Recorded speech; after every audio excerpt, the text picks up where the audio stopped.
Okay. Good morning, everyone. So today's webinar is hosted by DBHR through the Washington State Healthcare Authority. This is an interactive training, and we encourage you to ask questions and participate throughout this session. Please note that the use of AI or note-taking bots or similar tools during the Washington State FCS events or meetings require prior approval. Unauthorized use of such tools is prohibited to ensure the privacy and confidentiality of all attendees. Also, any recording that is created through AI is not recognized as an official recording of this session. We reserve the right to exit any trainees from the training if they are using AI to take notes without prior approval or using AI to record the session. So the training materials will be available to you by email, the recordings and the PowerPoint. Also, the recordings are going to be on YouTube. So now that we've gotten all the housekeeping out of the way, my name is Mendea Nuhu Suleimana, and I'm one of the senior training and consultation specialists with the Integrated Employment Institute at Rutgers. My experience has mostly been in vocational rehabilitation, which has been a little over 10 years now. And today, welcome everyone to teaching employment-related soft skills, presenting qualifications. And thank you so much, everyone, for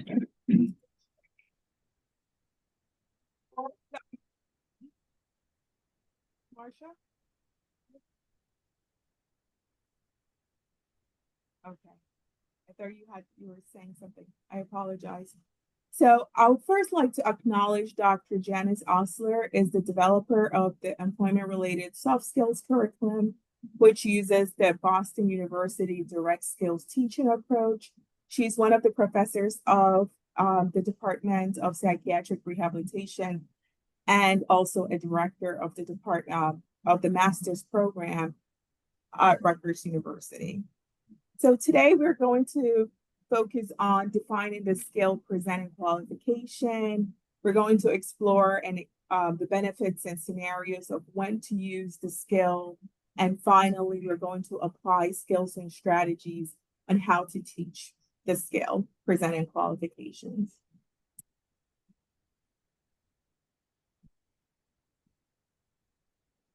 Okay, I apologize.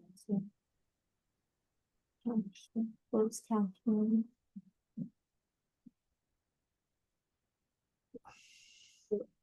Enable closed captions.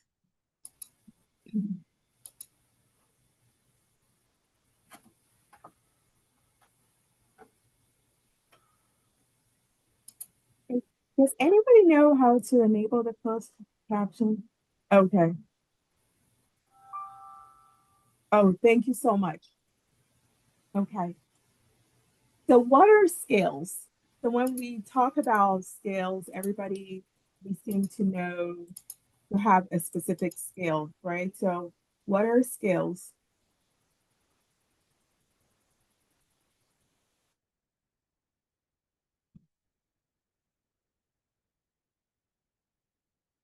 So when we hear the word skills, anybody can feel free to unmute or, put in the chat.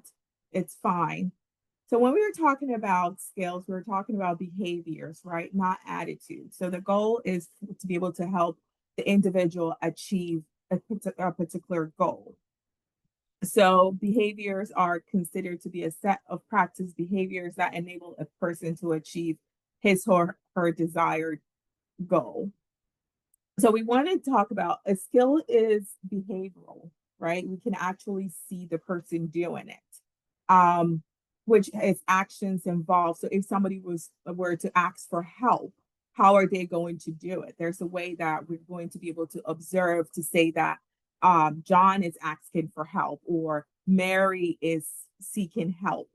And also a skill is intentional. There's a reason for the skill because they have a goal in mind to be able to achieve a specific outcome. So if we're asking for help, that means we're seeking to be able to get maybe, like, for example, if you go into the grocery store and you're shopping and you're stuck trying to find something that you really want to get and you ask one of the store clerks for help, that's the goal, is to be able to find the item that you came to the store with for, right? Also, a skill can be generalizable. So a skill such as asking for help, you could use it at a job, you could use it in your personal lives. Also, a skill is compound, meaning it has a set of knowledge and behaviors which we're going to apply later on in the training. Also, a skill is standardized. There's a particular way of doing things. So, for example, the skill acts presenting qualifications. There's a way that there's steps to presenting our qualifications or supporting our individuals to present their qualifications are these jobs. And finally, a skill is stable. It can be seen in multiple observations. So we're going to use using the Boston University direct teaching skill approach. The skill teaching composes of teaching as a education, as a education, as a teaching treatment model. So they're teaching our individuals to be able to acquire these skills using a model that requires a set of behaviors that is observable, that are actually, you could actually see. So they're action behaviors. You're going to do 1, 2, and 3 or 4 steps in order to achieve your final goal, which we're going to talk about more soon. So the basic concept of direct skills teaching is, first, a skill you should be able to see the skill. Like if someone is doing it, you're, like I mentioned earlier, you could be able to say, yes, I know what John is doing or Mary is doing. The skill also is a critical skill, so which is its intense focus is on only the outcome of the behavioral change. So, for example, someone that has difficulty going on job interview, we see that maybe during their time to go for a job interview, they're either calling out, they're making excuses, you're seeing that there's a behavior, right? So what is contributing to the person always skipping job interviews? If anyone would, feel free to put in the chat or unmute. It'll be nice to hear your voices. Why might someone be calling out every time they get a job interview? They're telling you, I want to work, I want to work. You put in the work, they get a call, and there's a no-show. Mental health issues like anxiety, fear, excellent. Anxiety. So I see a lot of anxiety, transportation barriers, excellent. Doubt in their abilities. Thank you. So these are all reasons why someone may be calling out. So how would we support this individual make that change? If it's relating to anxiety or it's relating to mental health issues, what are some of the things we can support the individual with?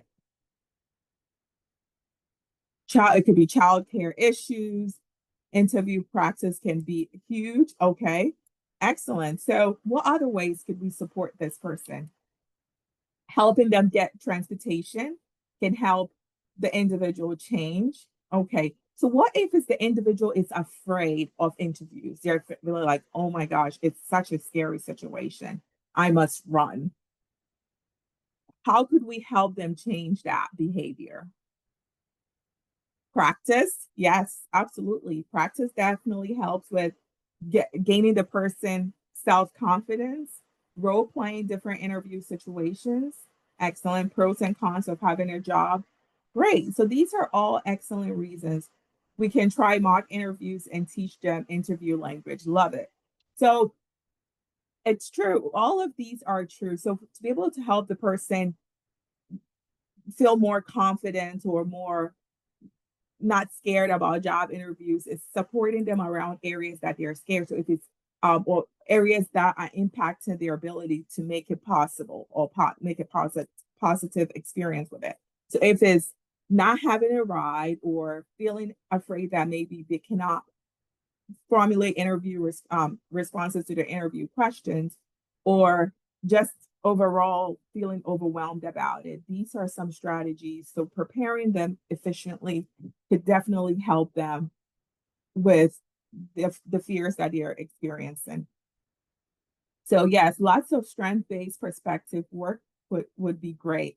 Yes, absolutely. Explain what the interviewers are looking for. So being able to, someone mentioned role playing. Role playing helps. When I worked with individuals in the past, I'll say to them, don't see me as the person supporting you right now. See me as the interviewer, and just provide me with the responses. I'm not looking for a perfect answer, but let's just give me as best as you can, and we'll just make it better at the end, right? So putting them in that real situation where sometimes what I did in the past was have a colleague prepare them with the interview prep and then switch faces with someone that they don't work with on a daily basis and to ask those questions. So the skills subdivided into maximum of 4 behaviors or steps.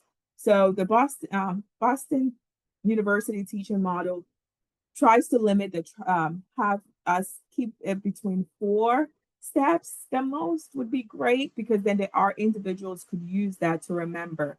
We're more likely to be able to remember if it's 3 to 4 steps rather than 16 steps to do a completed task. We're going to do a short activity soon. And it infuse the body of knowledge. And finally, a skill that is learned is used will make a difference in getting and keeping the desired what the person really wants to do. So, for example, some of our individuals, I'm sure you've heard or have experienced, they're able to get a job and they're excellent at doing the technical skills part, but then they lack that soft skills part of it, which may end up losing the job or not feeling satisfied at their job and either quitting or getting terminated by their employer. Excellent. So now I want us to take a look at these 5 elements of teaching a skill. So when we're teaching our individual skills, it can be soft skills or other areas in their lives. Maybe let's try to focus on these 5 elements for now. If you're teaching, someone could give an example in the chat. It's fine. A skill on answering a phone call, right? And we are going to the skills that we're going to talk about presenting qualifications today, we're going to focus on these 5 elements. But I also want us to think about, if we're teaching an individual a skill, name of the skill, definition, the benefit, list of the skill behaviors, performance condition. Are these 5 elements would you consider it doable when teaching an individual a new skill?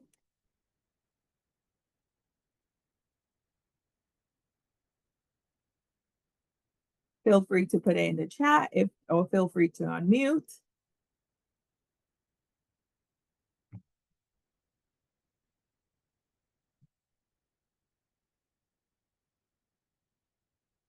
Okay.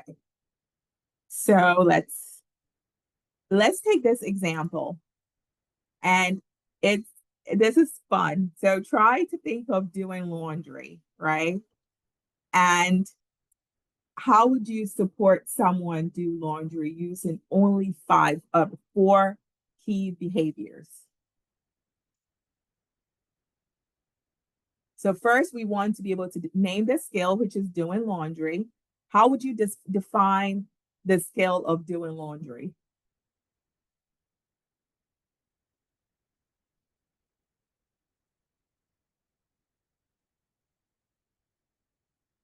How would we define the skill of doing laundry? It's technical. Laundry, washing, drying, folding, putting away, and clean. Excellent. So now, what are the benefits of this skill? What would you say if you were explaining that to your individual? You were teaching them that how to do laundry. so they can always have clean clothes to go to work. Daily skill, it's a practical skill. Excellent. So, what are the benefits of doing laundry? Self sufficiency, excellent. Hygiene, smells nice, keeps you clean. Confidence builder, looking good. It helps with self care and presentation. Excellent. These are great. So, these are all excellent benefits. Now, if you were to walk the person through four key behaviors, how would you, what would you tell them are the four key behaviors? Because we know laundry can, we can come up with more than four, right? But how do you take all of that steps and put it into only four key steps for your individuals?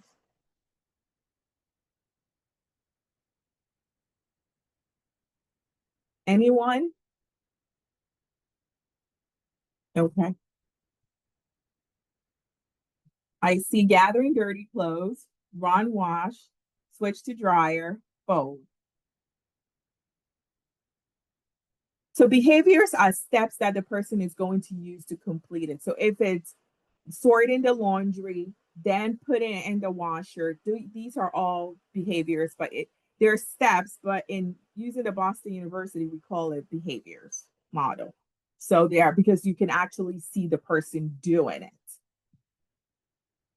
You're so welcome. So I see sort light and dark, wash, switch to dryer, fold, put away. These are excellent steps. Okay, so moving on. And the scenario when we could use do the skill is when our clothes are either dirty or on a job. If the person is, it's a works at the laundromat, washing clothes. So presenting qualification, we all have experienced this ourselves. Now, I want us to take a moment to think about our individuals that we work with. How many of you support around supporting your individuals actually go on job interviews, preparing them for job interviews?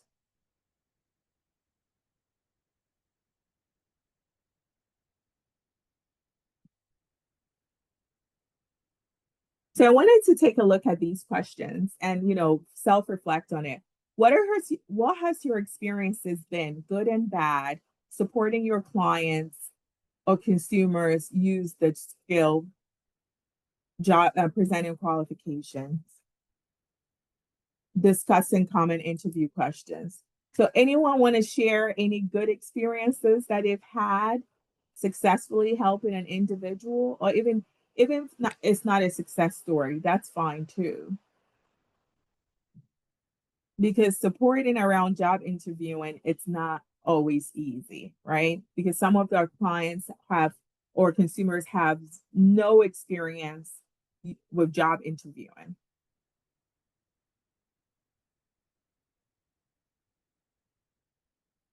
So how do we support our clients or consumers present their qualifications? And okay, I see something in the chat. Practice, absolutely, through practice. And how comfortable are they about presenting their qualifications? Have you had a client say, "Oh, I'm good at presenting my qualifications"? Corey said, "I worked with the first generation college students who had never had jobs before, and many of them needed to know about what not to do as well as what was to what was expected." Yes, so you see a lot of that for individuals who have either been out of work for a long time or are new to you know, the workforce. They are not sure what to do. And we're going to talk about that later. But one of the things that I see a lot is the tell me about yourself question, right? Some of our individuals who've never been at a job interview do not know how to answer that question. And finally, why is it important for our clients or consumers to know how to present their qualifications? Amy said, I talk to my clients about the importance of being present Today, most things are online. We lose the person behind the scenes. So I encourage my clients to call in and even go into the potential job and introduce themselves to hiring managers. That's great. So you're encouraging your individuals to network with employers in person rather than not just sitting home and submitting job applications. Even though most job applications are online, I like that you do encourage them to follow up in person as well and helping make a bullet point list of their qualification, and they're working through different ways to present those qualifications in different interview settings, helping them build confidence about their qualifications. That's very important. A lot of people have difficult time recognizing skills they actually have. Okay. We spend time discussing things that we have they've shared with me, what skills came up with in their experience. This helps build confidence. So I see a lot of people mentioning building confidence during job interview. So now let's start with our presenting qualifications at a job interview. So this skill is presenting, meaning explaining to the interviewer why the organization or business should hire the individuals we support, right? And the benefit is being having a better chance of being chosen for that position that they're applying to. And the major um, behaviors or skill steps we're going to focus on answering that overall question is, so the overall goal is they want to be able to present their qualifications, which is their skills, their education, their experiences at a job interview. And the outcome is that after being able to talk about, their major accomplishments, applying their transferable skills and also exemplifying self-management skills and preparing for the interview and describing their qualifications, hopefully they should be able to get that job that they're looking for. And this is mostly at a job interview or even at a college interview. So identifying accomplishments, let's talk about that. What are accomplishments? How do we help our individuals identify their accomplishments? And why are they important?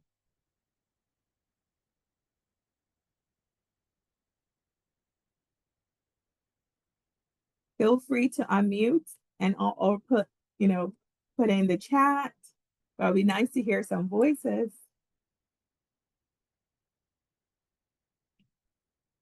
So what is an accomplishment?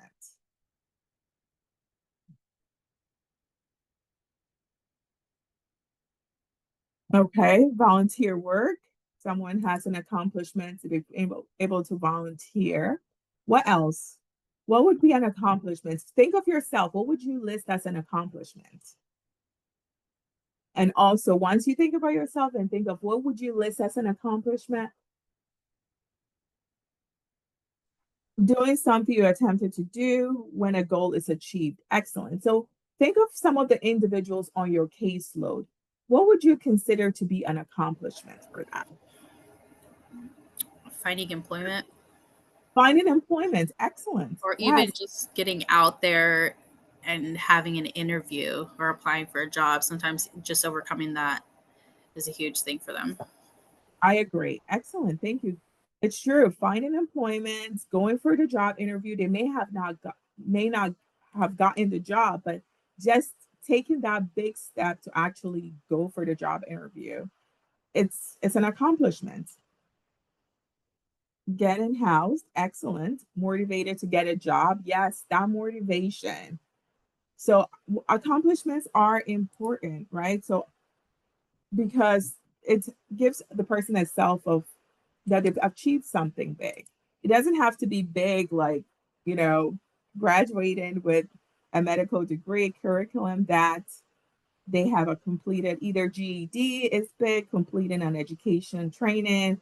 I had a client start a support group. He didn't realize this is an accomplishment. Excellent. So these are all accomplishments. So an accomplishment is something that we've done that required a skill to do it. And the reason being able to discuss your accomplishments is important is to the skill as a whole, right? In presenting our qualification. So for our individuals to, when we go for a job interview, to make us more marketable, we have to talk about accomplishments, right? So we want to help our individuals identify those key accomplishments. Some of our individuals may have never worked before, but they may have volunteered or done other, like someone mentioned, support groups. Grooming and hygiene is an accomplishment because that was probably a barrier for them moving forward to get jobs or either getting turned down for jobs, right? So how could we help our clients or consumers identify their accomplishments? Because some of them don't realize it unless we say, you actually accomplished this, or you are actually listing their accomplishments. And they would say to you, oh, are they accomplishments? I didn't know that they were. It's just because it's not because they don't want to recognize it. Some of them just don't know that some of their accomplishments are actually accomplishments. I thank you, Kelsey. Accomplishments are usually transferable soft skills. Could you, Kelsey, do you want to unmute and share more and give an example? Yeah, so I would add into that uh a lot of the things that we don't realize about like our roles in our own jobs, like being able to use Word and being able to send an email. Those are generally soft skills that a lot of people take kind of for granted almost without realizing that that's something that they can add on to their resume. They know how to answer a phone, they can send an email, they can even driving is technically like a soft skill Right. that they can use as a something on their resume or something to talk about during their interview when it comes to depending on the job that they're applying for. Excellent. I agree. Thank you so much, Kelsey. Anyone would like to add on to what Kelsey just shared? And also feel free to unmute and, share. It's fine. And Joey said, asking them about things they are passionate about and discussing their history with those topics to pinpoint their successes that they may be unaware of. Right. So just having that discussion with them, right? Almost like you're asking them questions, open-ended questions, and then they're sharing all of this information. You're able to say, do you see that that's an actual accomplishment? And they're like, how is that? And then you're able to highlight and, clarify with them what these accomplishments are, their accomplishments. We discuss strength every visit. So hopefully when they get into an interview situation, they're able to talk about accomplishments and strength. That's excellent, Lynn. So now let's look at this case scenario of Michael. So we're going to take a minute to of course, not a minute, but we're going to take some time to actually, everybody can read it. And I'll give everyone, a few minutes to read it. And let's identify some accomplishments of Michael. What would we consider Michael's accomplishments to be? So let's take a minute to read it.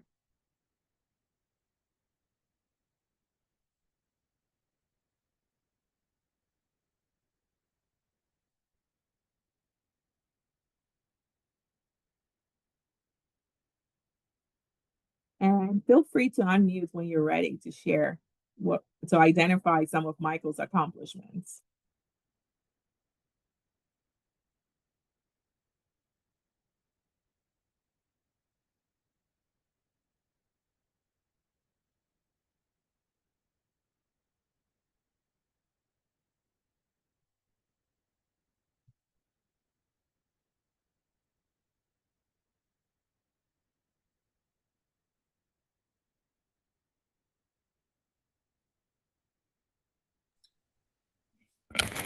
Michael was able to identify where the problem was originating, and he was able to problem solve.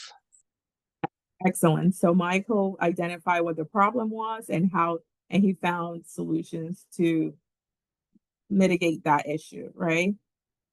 Excellent. Thank you, Christina. Who else? he was able to, after identifying that problem, implement a plan to potentially solve the problem. Excellent. Thank you, Joey. Taking initiative, problem solving, leading process and development, and customer communication. Thank you, Corey. Anyone else? Are we missing anything? Let's see, one more in the chat. Being calm. So Mike, yes, he has a calm demeanor and calm demeanor, problem solving skills, which are all soft skills, right? That he has. And that would be part of self-management skills that Michael could talk about at a job interview, because we know customer service is not easy, right? Has anybody worked in customer service before? And what do they say? Dealing with people is never easy, right? So he definitely needs that calm demeanor. And also Okay. sounds like he had strong communication skills. Strong communication skills, absolutely. Yes. So he has strong communication skills. Excuse me. Anything else? Confidence, just to take the bull by the horns and make some of those changes. Yes, Lynn. Absolutely. Very confident. It's not a lot of people can be able to do that, right? Thanks for being the decrease in customer complaints, organizational skills, identify two unrelated areas into one. Excellent. So it sounds like Michael has accomplished a lot, and he also has skills that he'll be able to transfer over to another job. Marcia, do you have any more to include? Anything? I was just noticing the remark that Jamie made about being impressed that other stores copied his solution. Yes. Yeah, so he's a change maker, right? It's not only impacting his organization. Thank you, Marcia. That's an excellent point. He's able to influence other businesses to apply his approach, right? Excellent. So he was definitely would we consider Michael as an excellent candidate if he interviewed for a job? Would we say he would probably get the job? Absolutely, right? Okay. So now let's move on to transferable skills. So identifying transferable skills. So what are transferable skills? Someone mentioned it in the chat, being able to use some of, I think, was it Michael's skills that would be able to transfer over. What are transferable skills? Excuse me. I know we probably all know what transferable skills are, but do most of your individuals have that skills that can be used to multiple different settings? Excellent. So, and why are transferable skills important? Just let's think of our career as professional staff to the individuals that we serve, right? What are some of the skills that we can transfer over? Like some of our soft skills. What are some of the soft skills that being in a role as a client, as a counselor, as a job coach, an educational coach, or a service provider in other areas to your clients? What are some of the jobs that we can, transferable skills that we have? Being a clear communicator, being organized. What are some skills that we can transfer over? Reflect personality and adaptability. Excellent. Strong communication and problem solving. Absolutely. Anything else? So what do we have? We have a lot of patience, right? Would we all agree? For the job that we all do, you need a level of patience, right? Empathy, right? Those are all transferable skills, and they're all soft skills. What else? Flexibility, organizational skills, communication, active listening, taking constructive criticism, and awareness, self-awareness. All are very critical skills that we may all have, and then it's able to transfer to another job. So for example, if we're moving from being a case manager to a mental health counselor, are some of these skills, most of these skills transferable? Of course, right? So transferable skills are skills that we have learned that we can apply in a new setting. For example, if you write so well, you may be able to write for a journal. Teamwork, excellent. So transferable skills are important. We've just been able to discuss some of the importance of transferable skills by listing some of our transferable skills in our field and how it's able to transfer over to another role.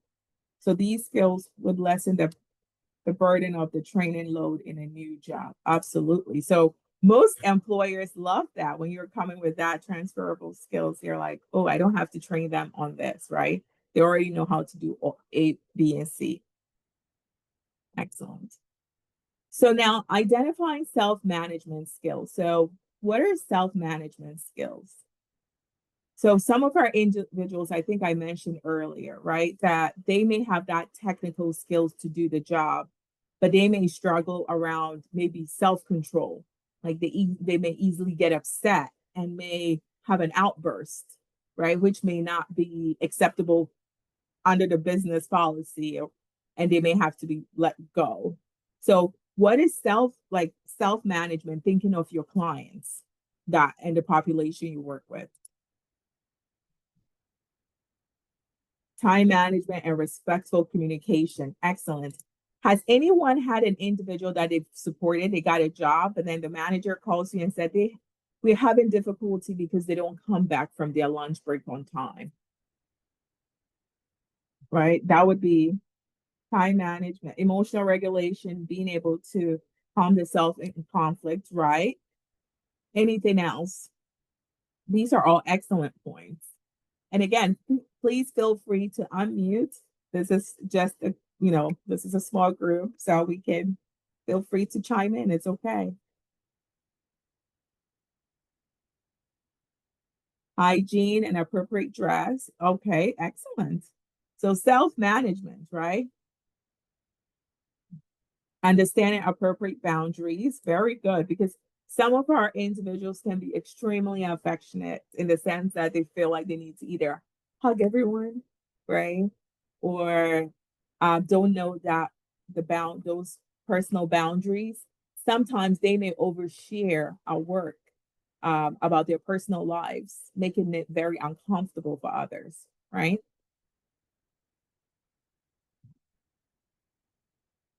Anything else? Anybody wants to unmute and maybe give us an experience of someone you supported around self-management, whether the lack of or, the person has mastered that skill, and if they didn't have self-management, how did they end up either losing employment or affecting employment?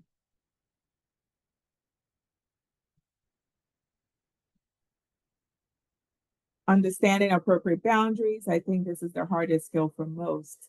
Sandra, do you want to expand on what you just shared? I agree with you, but do you want to share a little more? It being the hardest skill the most? Okay, this is the first time I've used this headset. Is it working?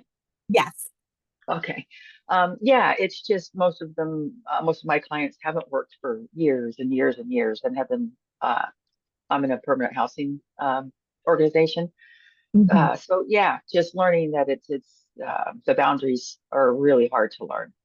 The social skills, they just haven't had to live in that world for a long time. So it's just easy to kind of go, oh yeah, I forgot I have to respect other people's boundaries too. Yeah. That's true because they don't know how that looks like, right? It's like, oh, because our home or so what have you do you have a specific example, Sandra, that you've experienced where you've walked your client through, you know, being able Yeah. to have some boundaries? Not in this particular job. I've only been here 2 weeks, but in my previous job, yes. Yes, I had a client that, had all the skills, was very excited. The boss was very excited. But yeah, it was those self-management skills that anger management mostly for this particular person that it unfortunately it did not work out. Yeah, it didn't end well, which is why I'm now in this meeting. So Oh yeah, so I had in my experience as a vocational specialist, I did experience that with my individuals. Some of them just didn't have it, and it definitely affected them to stay employed. It's just an area that they needed support around. So yeah, for one of the individuals I supported, she thought like, cute guys. So if she's at her workstation and she sees someone at the store who's really, what she considers good looking, she disappears from her job post. So she needed on-site jobs coaching where you could redirect her back to work. Those services had to be put in place in order to keep her employed. If not, they couldn't keep her because her colleagues are not going to be saying, you have to come back to work, right? You need to get your work done. So thank you, Sandra, for that example. All right, so now I have a case scenario that we're all going to, and anyone can either feel free if you want to read it out loud, feel free to volunteer, or if you just want to pause and, everybody read it on their own, that's good too.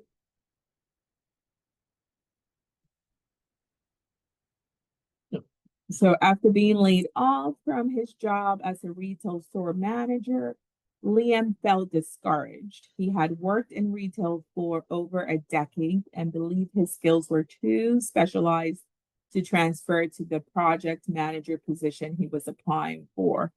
Throughout his career, Liam oversaw a team of 15 employees, conducted performance reviews, and managed scheduling. He has also developed strong customer service and problem-solving skills, as well as financial management abilities. Liam is adaptable, has excellent time management skills, and takes initiative. So, what are some of Liam's transferable skills, and what are some of Liam's self-management skills? Let's identify.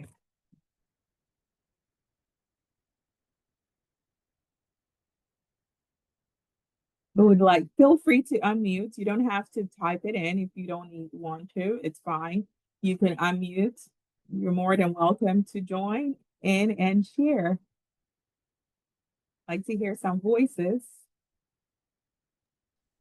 Some of his transferable skills would be the strong customer service and problem solving skills, as well as his financial management abilities.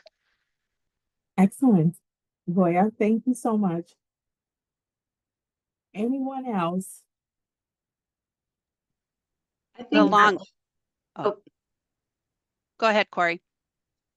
I was going to say, I think actually all of those skills that are listed are transferable, especially to project management. Excellent. So Liam shouldn't say his job is only too specific, right? It is possible for him to transfer these skills. Lynn? I was going to say just the longevity in the field. Absolutely, yes. Yeah. That's true. He's been there for over a decade. You're right. That's a clever highlighting that. That's very clever. Thank you so much, Lynn. A lot of employers really like that stability. Yes, they do. And most of our individuals, most of them, I had an individual who's been with, that I worked with, that was with, right now it's probably over 10 years. By the time I supported him, he was 10 years at, I think, worked in a retail Marshalls for over 10 years. And they never complained once about him. So Kelsey, anybody else? So that's a good point. Yeah. So just being able to, so that means it speaks that to the individual that they're able to stay at a job for long term, right? So thank you, Lynn, for that. Anyone else? Anything we're missing? Okay. So now let's talk about preparing for the interview, which is one of the another tips for skill. So what are some of your experiences, good and bad, around supporting your individuals prepare for job interviews?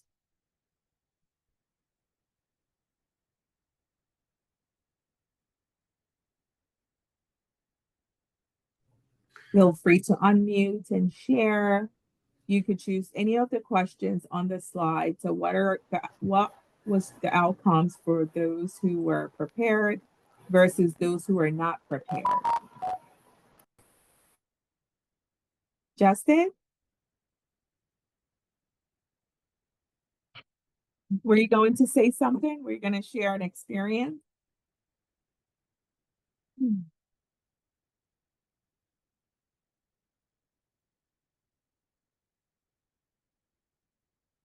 Anyone? So What? I don't have many clients that I've worked with that have needed this particular assistance. So I don't have a ton of like in the professional field of it experience working with clients in that particular way, but I do have on a personal level friends and family members who have reached out and like we're asking for advice because like the previous scenario, I have a friend who actually had like a very, very similar experience. They'd worked at a grocery store for basically straight out of high school for the last 10, 11, 12 years. And she was like, I don't have any skills. I don't have a degree. I don't have certifications. Like, what am I going to do? And I don't want to be here anymore. And she was bakery manager. So she was doing a lot of like that previous scenario. And it was very much like it took me reminding her that all of the skills that she had developed working there were transferable. You could take her ability to manage people, to create these schedules, to do the documents that she needed to do, the ordering, the processing, all of that could be applied to a lot of other positions.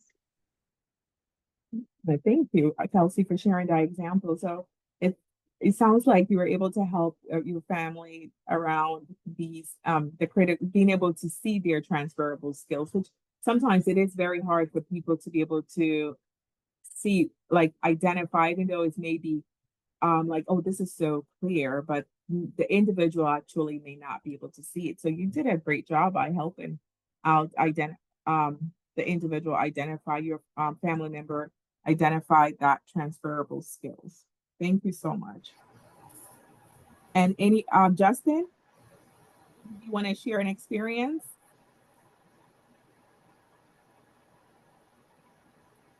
Victoria said, recently I had an individual do mock interviewing and they shared they had not done this in the past and felt more prepared for the actual interview. They felt more confident in answering questions and sharing their strengths and weaknesses. That's great. Do you want to share more, Victoria? You're more than welcome to unmute and tell us more.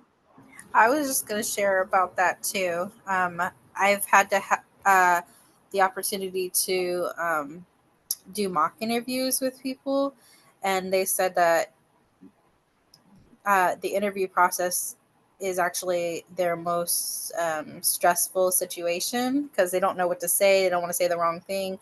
And just being able to practice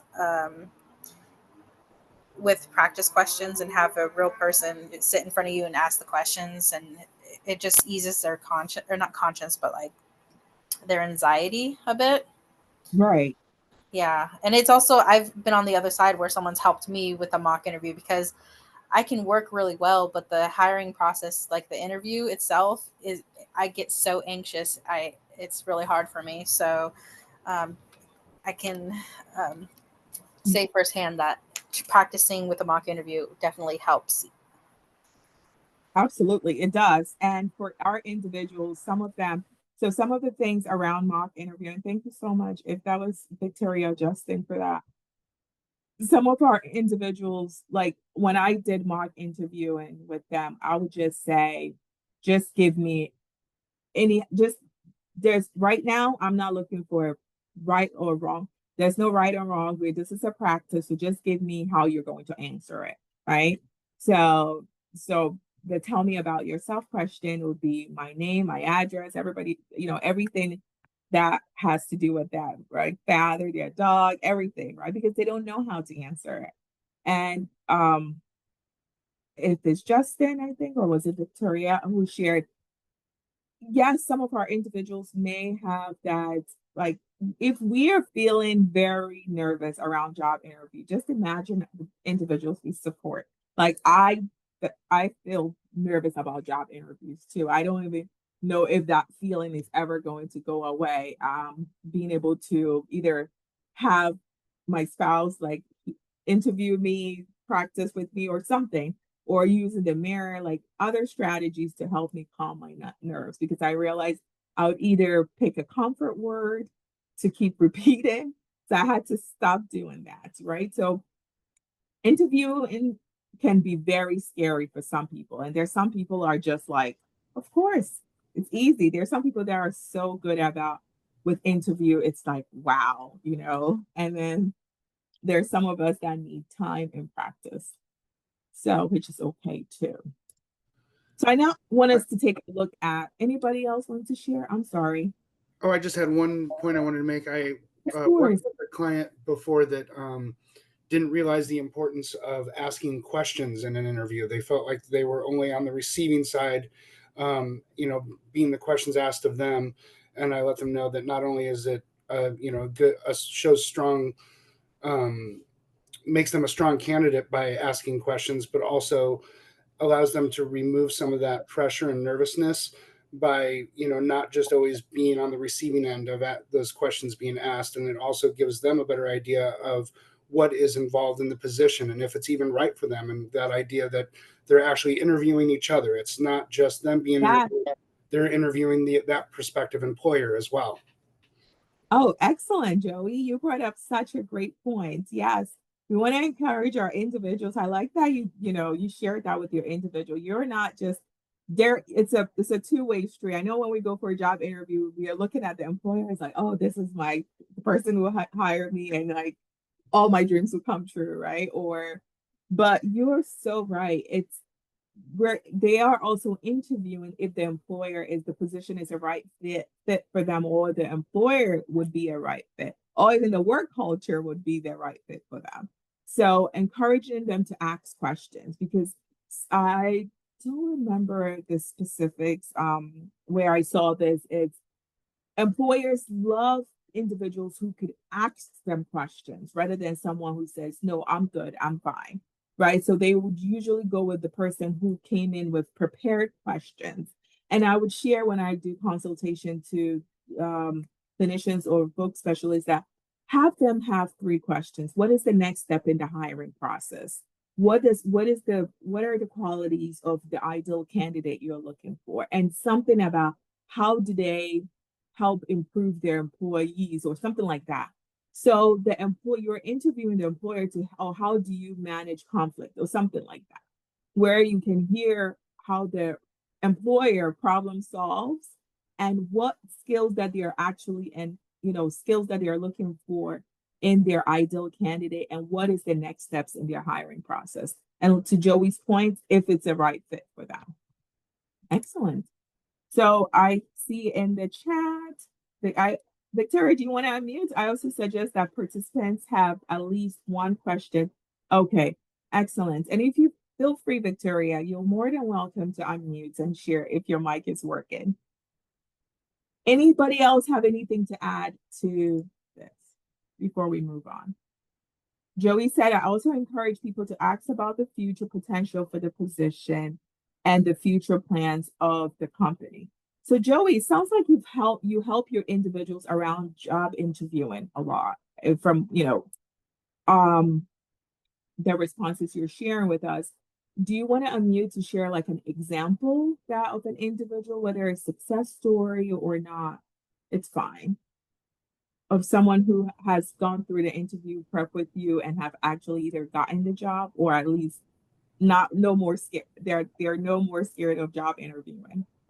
Yeah, absolutely. In fact, the the individual I was talking about who was unaware that they could ask questions, she was so floored by that concept. We went through for the specific interview that she was going for, we went through some potential questions that she could ask about the work culture, the way feedback is given, and if the management receives feedback well. Also, we talked about thinking about future potential and potential for growth within the position or within the company. We talked about asking just a variety of different questions, and she came back I think about 2 weeks later and had gotten the position. And after we did several mock interviews during our appointments, she went in rocking it with confidence. And the biggest piece I kept telling her, I said, I know this is the job you want. This is the one that you're really going for. But tell yourself before you go in, I don't need this job. They need me.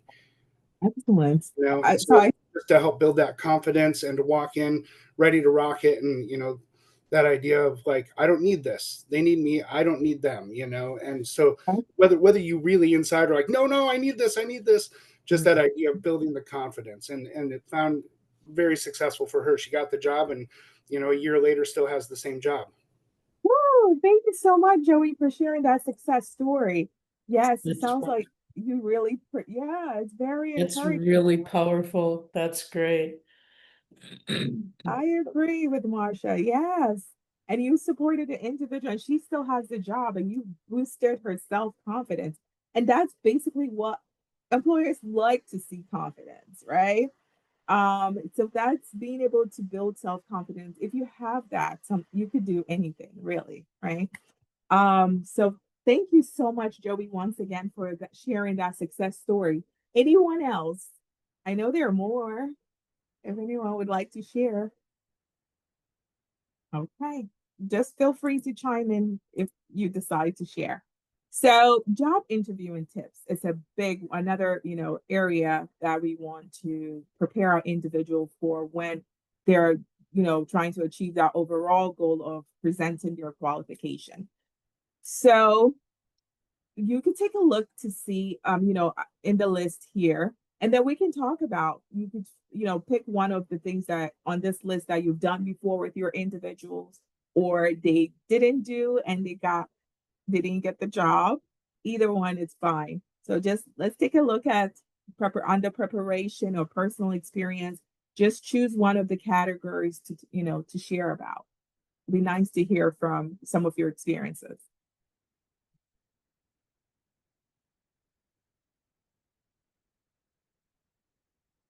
So these are some job interviewing tips we want to get our individuals ready for when going for a job interview. And it's very important that they have these tips because some of them, like we've talked about, have never been for a job interview before, right? Or they've been out of the workforce for so long, whether due to medical illness or mental health or family. So some people may stay at home with their children because of it may that the kids are younger. I had to counsel some people to not bring family and partners or parents to an interview. Corey, you want to share more about that? Because that's another one. That's true. Some people don't know they bring everybody to the job interview, right? Yeah, I worked with some young people who they would bring their parents, and I had to explain to them it was perfectly fine to get a ride with their parents, but they would need to make sure mom or dad or whoever waited like outside Or it's really hard sometimes when people have young children or babies. And so I say, unless you specifically know that this is a very family-friendly place, you really need to find someone to be able to watch them just for a few minutes while you can do that interview. Excellent. Thank you. It's true. Because if the employer sees, if you're bringing your child to the interview, more than likely showing that you don't have childcare. So what are you going to do when we actually give you the job, right? That would be a concern. I always take notes with me to help me remember what I want to mention. Excellent. How do you train people to overcome ageism? How do you train people to overcome ageism? So that's a big one, but it shouldn't be, right? Because what do we see on all applications? We are an equal opportunity employer. We do not discriminate by age, race, right? We always see that, but then there's that exists.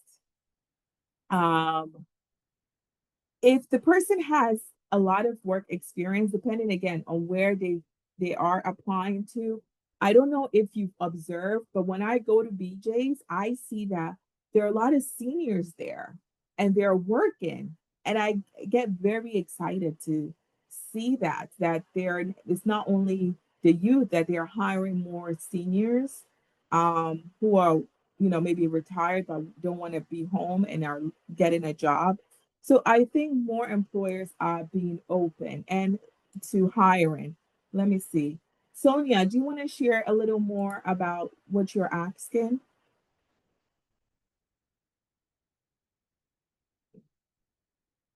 So we can help around it. Oh, your mic is not working. Okay, if you could give me a little, like, maybe an example or a scenario around what the person, because I'm in New Jersey, so I don't know what it's like in Washington State, right? So if you could just give me a little bit of information, that would be helpful. So let's talk about some of the do not on the job interview. Bring up salary, right? So some of our individuals may go for a job interview and they're sitting and they were like, how much am I getting paid? Right? Or that would be like one of the first questions, because I know we all want to know about the money because that's what's going to pay the bills. However, maybe there's a way of doing it. Most jobs now list the salary or the hourly rate that they're paying, right? So don't let your discouragement show. Don't make negative comments about anyone. Don't look at your watch like the interviewer is boring, and take extensive notes. So I see someone put in the chat that they do coach around their individuals taking notes, or not to take extensive notes, but to actually take a few notes. It's good, but not just writing and not making that eye contact. All right. So now describing your qualifications. So now we're going to move on to describing qualification, supporting the individual describe their qualifications. So the behavior we talked about is, so far we've talked about presenting major accomplishments, identifying transferable skills and self-management skills, and preparing for the interview. Now we're going to tie it all together, which is describing your accomplishments. So now I know most of you kind of mentioned mock interviewing. So what is the purpose of performing a mock interview? And some of you have helped around mock interviewing. And one thing that I notice helps is having words like other than, oh, I'm good or bad, or, words that you've used over and over and over that come instantly to your mind when you answer questions. Like when my daughter went for an interview, they said, oh, tell me about yourself. And she just said, I'm nice. So and then they just sat there in silence for like 30 seconds looking at each other. So we came up with a bunch of different descriptive words that she could use. in advance. And then they were right there at the forefront when she was asked those questions. That's excellent. Thank you so much, Christina, for sharing. So being able to help prepare the person. So I always, when I'm giving consultation, I say to people, please come up with a formula, basically like these 4 key behaviors, but a formula to how someone can respond to each of the question. Like if you're asked, tell me about yourself. These are the only things you can incorporate into tell me about yourself, right? Do not include your address, your mom's name, your best friend, your pet's name, like, right? Let's focus, keep it, and we're going to talk about it in a little bit, how to go by supporting your individuals, answer to tell me about yourself question. So what I've found successful with mock interviews when supporting individuals is first just asking them the questions I have and not letting them just give me whatever answer they want to give me.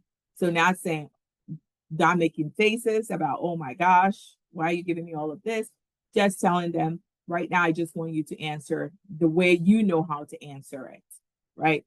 The reason I do that is most of the time they have what they need, some of the points that are useful in their responses.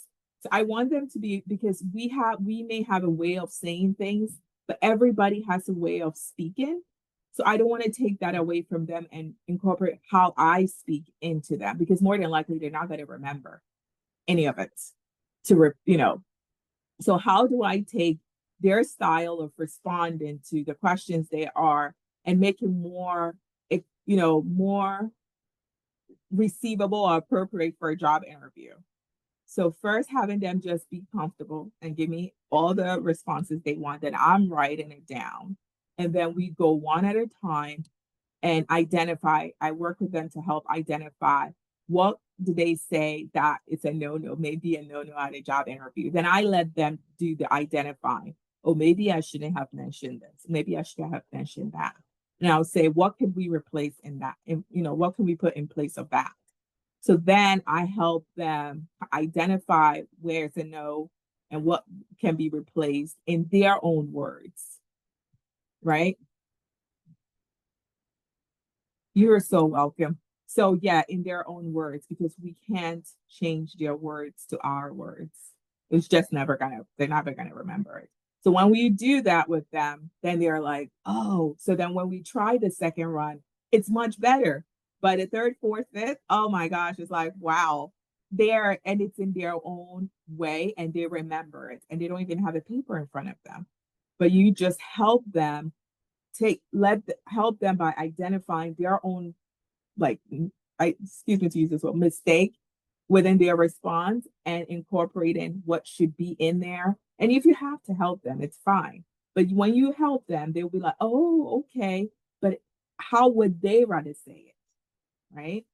So that's what I've done on job interviewing, mock interviewing that has been successful for me when I provide consultation to the clinicians or job coaches I meet with.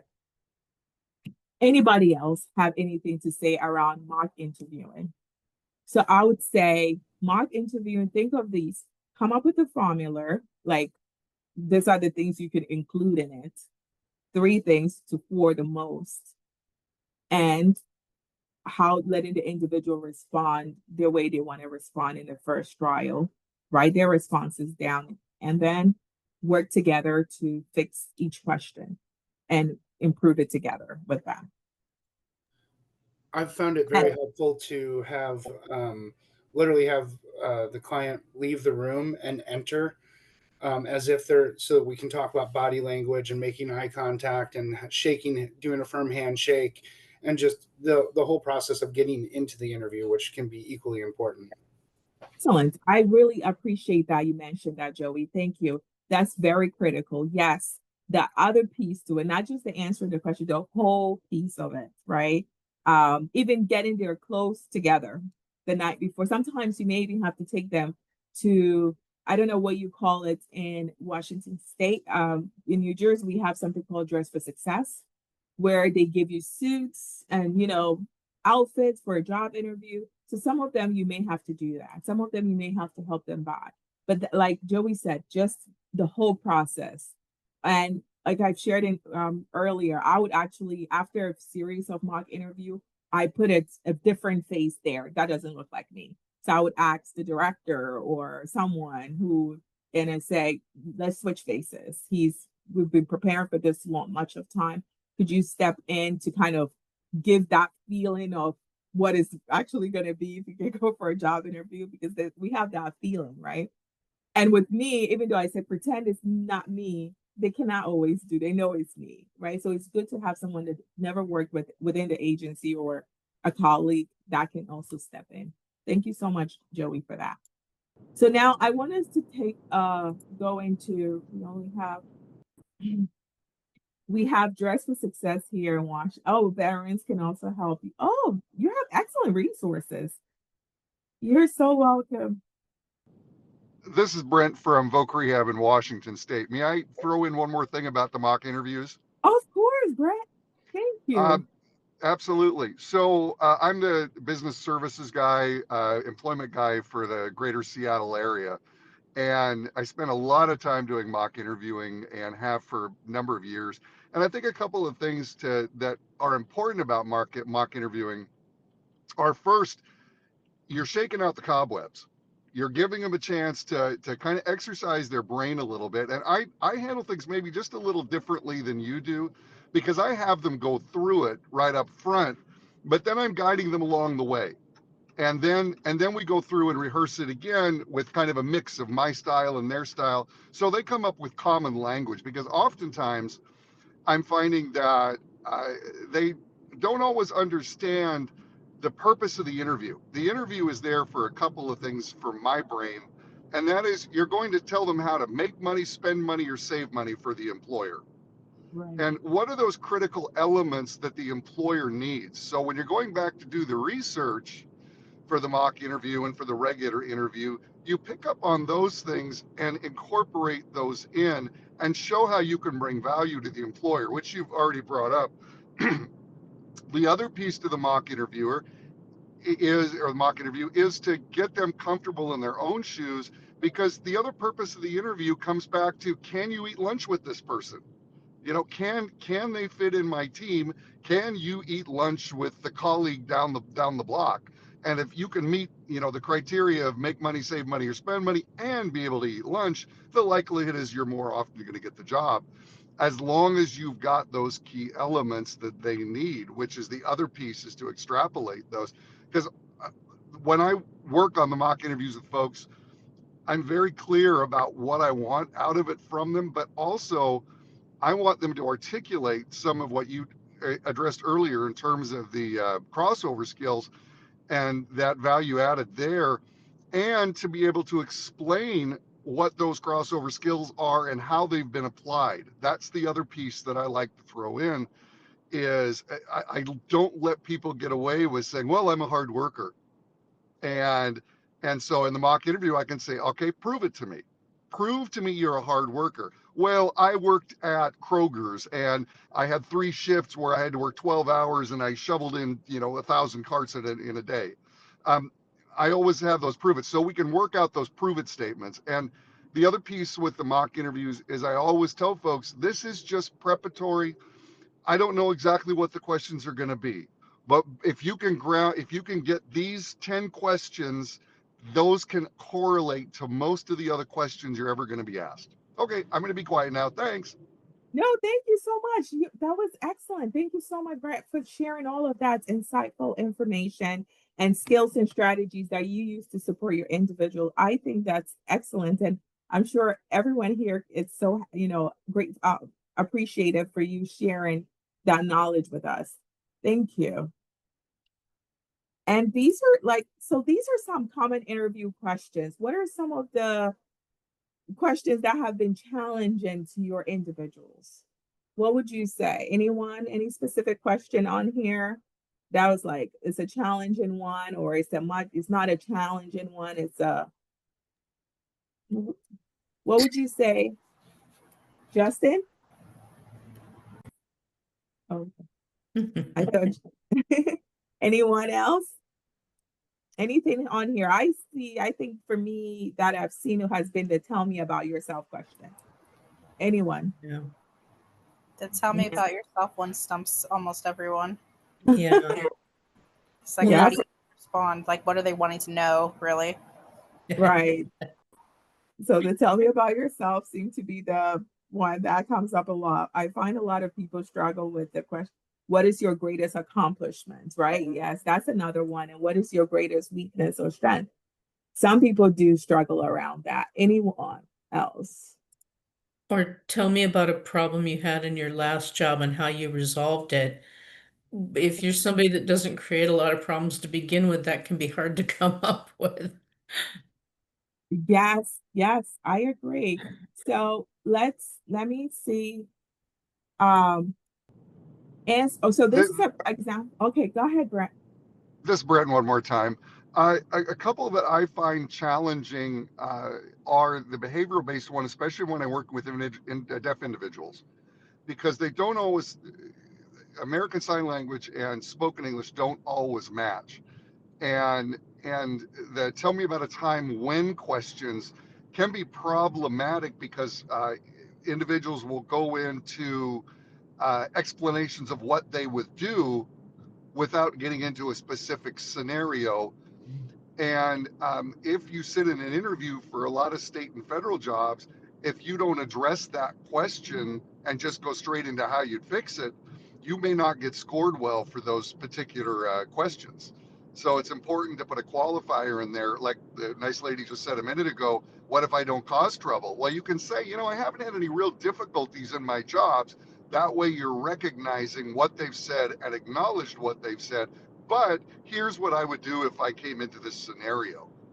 So that qualifies it on both sides. You said I don't have any experience here, but here's what I would do if I did. Right. Right. Yes, yes, I like that you're encouraging them to give scenarios. And most interview questions are now behavioral based. I don't know if you're seeing that a lot, Brett, with your individual, anyone on the call. Yes, most of the interview questions now are like behavioral based off of scenario that they will give you to try to see how you would respond to that Absolutely. situation. Absolutely. And the behavioral based is kind of the key to getting those. And that's often difficult if you've got folks that aren't particularly strong on their verbal skills. And that becomes a little bit of a challenge.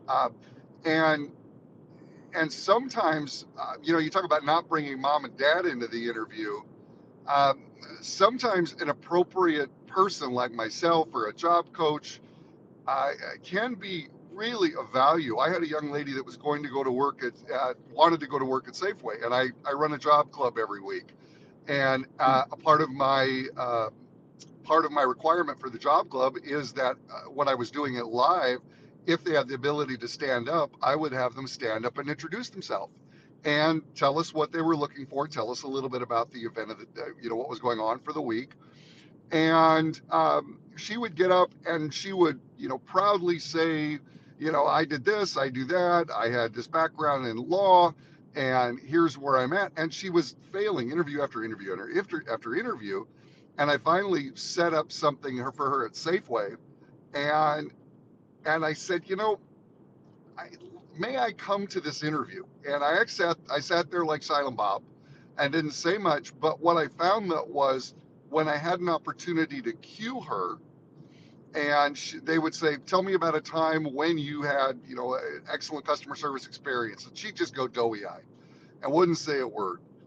And Oh. and then I would say, didn't you tell me about, and this is where I get to know my folks, so I really have a better idea of who they are. But then I said, didn't you tell me you had some customer service experience when you were in Australia?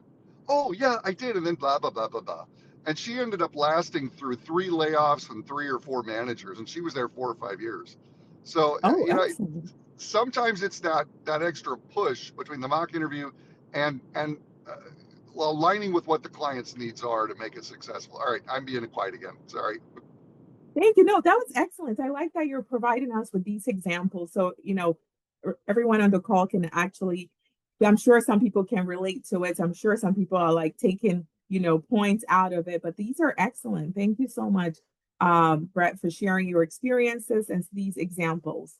So this is like a formula I just, kind of came up with to kind of guide our individuals with how to answer their questions. So I always say to them, include education, volunteer work experience, some skills, and any personal interest that would kind of like something that you can connect to the job, right? So I used an example of Joe. So I put, so you can craft them to your individual, but so I kind of developed this just to give a guidance. I'm sure some of you are doing really well on how you're guiding your individuals with responding to the tell me about yourself question. But the reason I put this is to be able to guide your individuals that you don't have to put your mom's name, you don't have to give your address, your phone number. Like when they're asking to tell me about yourself question, they're not asking for specific personal information about you, right? This is a time for you to almost like the elevator speech, to shine, right? To show that, yes, to draw interest. So graduation, you want to talk about your degree. So in this person, they have a graduation, looking for what your values are and it's excellent. Yes. And so I recently graduated from high school. During my time in school, I excelled in communication and math classes. So that's the education piece. Volunteer and work experience. I volunteered at a local thrift store where I helped organize items and assist customers. This experience helped me develop strong communication and problem solving skills. Now, the skills I learn quickly and adapt to new environments easily, and personal interest that can link to the job is I enjoy connecting with people and creating great customer experiences, which I am excited to bring my enthusiasm and skills to a customer focused team like yours, right? So trying to guide your individuals. Tell me about your work related self. Okay. Marsha, do you want to explain more about that? And then we can wrap it up. This is the last slide for today. Anyway. Marsha? Yeah. I sorry, I had to find my mic here. That's okay.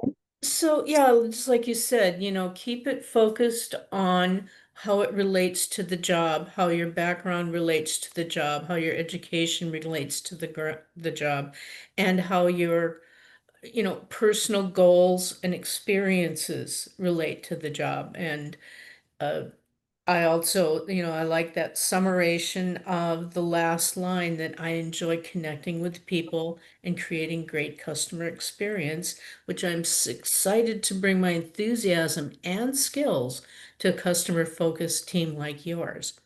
Some of that too is if people are memorizing these things, they can sometimes get really monotone.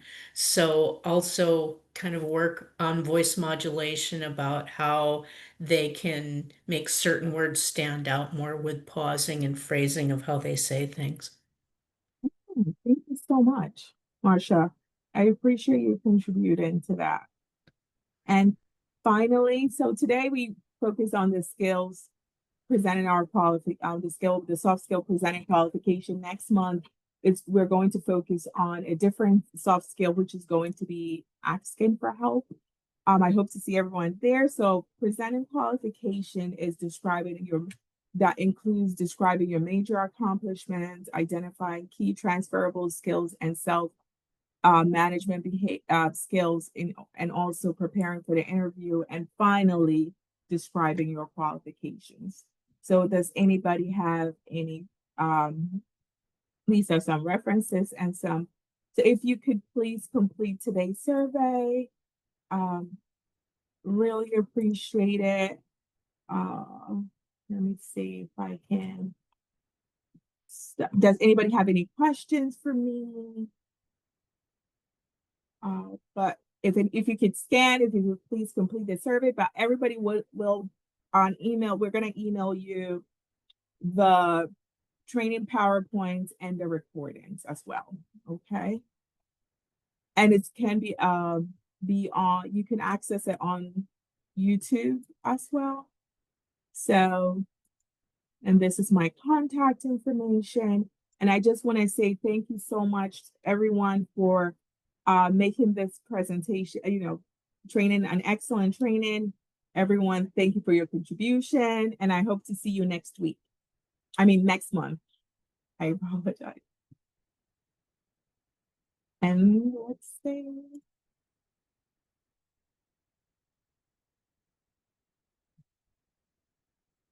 Thank you so much. You are so welcome. Have a great rest of your week. Thank you. You're so welcome, Marsha. Thank you so much for your insightful contribution. Thank you. Have a great day. Have a great day. Thank you so much. Thank you, everyone, for attending.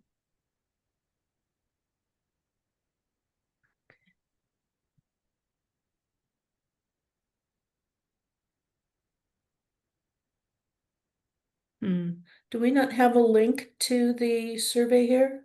Or is that coming in another email?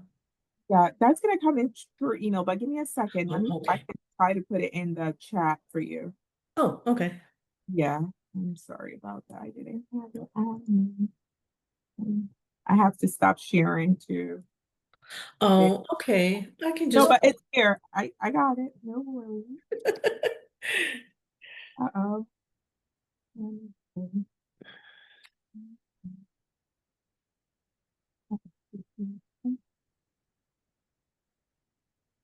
Oh, I see it there now. Okay. Thank you so much, Mandia. You are so welcome, Marsha. Hope to see you next month. Yes, ma'am. Thank you. Thank you so much, everyone. Lynn, Sonia, Holly. Oop, and there we go. Media, F West. I can't see everyone's name, but I just want to thank you.